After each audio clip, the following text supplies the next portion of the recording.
Let's be honest, Rolly Romero hasn't been the same since Gervonta Davis broke his soul, and after the beating Cruz gave him, putting him in with Ryan Garcia is borderline criminal. The upcoming clash between Ryan Garcia and Rolly Romero has fight fans buzzing, but if we're being honest and objective, this is shaping up to be a nightmare matchup for Romero. Ryan Garcia's speed, precision, and especially his lethal left hook make him a stylistic kryptonite for a fighter like Rolly, whose defense has always been questionable at best. While Romero brings power and unorthodox aggression, his inability to deal with well-timed counters and his tendency to leave openings, especially on his right side, will cost him dearly in this fight. Please watch this video till the end as I break down this upcoming interesting fight that may not last long. Yeah, blue title. Yo, Rolly, get that nigga rolling!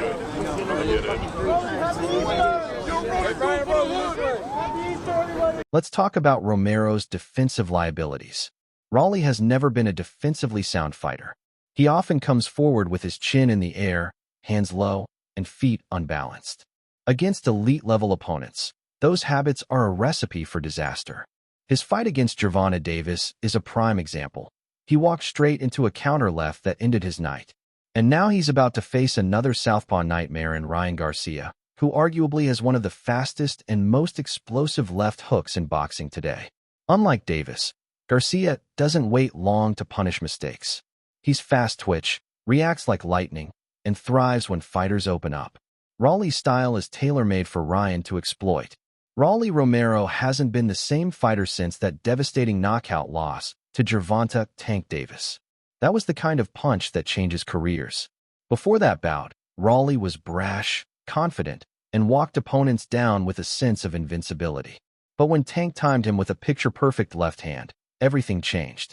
Since then, Romero has looked hesitant, less explosive, and mentally unsure of himself in the ring. He fights like a man constantly second-guessing his instincts, tentative, uncomfortable, and less durable. That KO didn't just take his zero. It took a piece of his confidence that he hasn't gotten back. And then came Pitbull Cruz. That wasn't just a loss. It was a beating. Cruz walked through Rolly's punches like they were nothing and punished him with relentless pressure, body shots, and hooks up top. Rolly looked lost, physically overwhelmed, and tactically outmatched. He had no answers. He didn't even look like he belonged in the same ring.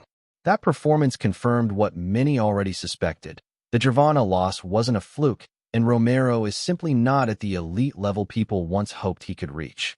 He's regressed, and against someone like Ryan Garcia, who's faster, sharper, and just as explosive as Tank or Pitbull, if not more so in certain areas, Rolly is in for another humbling night.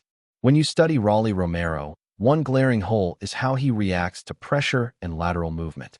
His footwork is awkward, and he often squares up when throwing punches, leaving himself open to counters.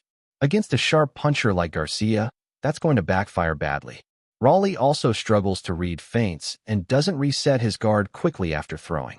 That's where Ryan's speed becomes a huge advantage.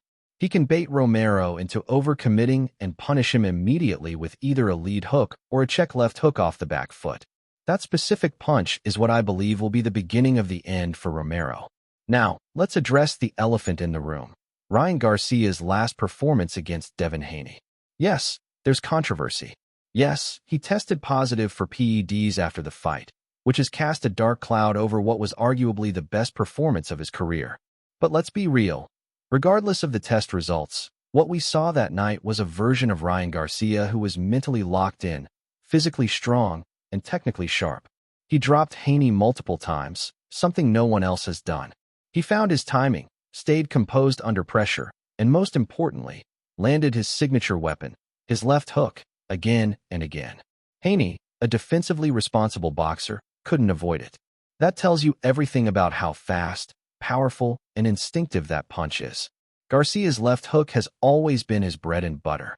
It's not just fast, it's deceptive. He throws it with minimal telegraphing, and it lands like a sledgehammer. Romero has been hit clean by lesser punchers, and he hasn't shown the kind of head movement or guard discipline to survive 6 rounds with someone like Ryan. Even in Rolly's most recent outings, there's a pattern. When pressure increases, his form breaks down. He starts throwing wide shots, his balance shifts forward, and he becomes a walking target. If Ryan keeps his composure and works behind the jab, the knockout will present itself, and I believe it will come early. Now let's apply that to Romero. If Haney, with all his boxing IQ and ring generalship, couldn't get out of the way of Garcia's left hook, what hope does Rolly Romero have? Rolly is flat-footed, defensively reckless, and still visibly shaken from his recent wars. He's a walking target for a sniper like Garcia.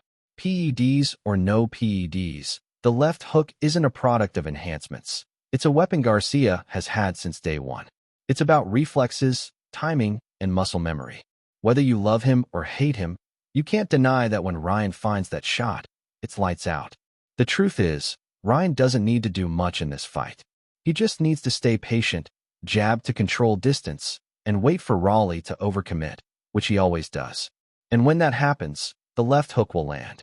Rolly might get up, he might even try to keep swinging wild shots, but it won't matter. The damage will be done. Garcia will follow up with sharp, fast combinations, and it's only a matter of time before the referee, or the canvas, ends it. So yes, there's controversy surrounding Ryan. There are questions. But when you strip all that away and just look at the matchup, stylistically, psychologically, and physically, this fight is Ryan Garcia's to lose. He's the sharper puncher, the more focused fighter, and the one with a true weapon that can end things in an instant. Rolly Romero has heart, sure, but heart without defense, timing, or head movement isn't bravery. It's a blueprint for disaster. Another factor is timing. Garcia may have his flaws defensively. He pulls straight back at times and has been dropped before, but against someone like Romero, who doesn't throw in combinations or set traps, Ryan will feel much more comfortable controlling the pace. Rolly isn't the type of fighter who sets things up behind a consistent jab or uses angles. He relies heavily on power and unpredictability.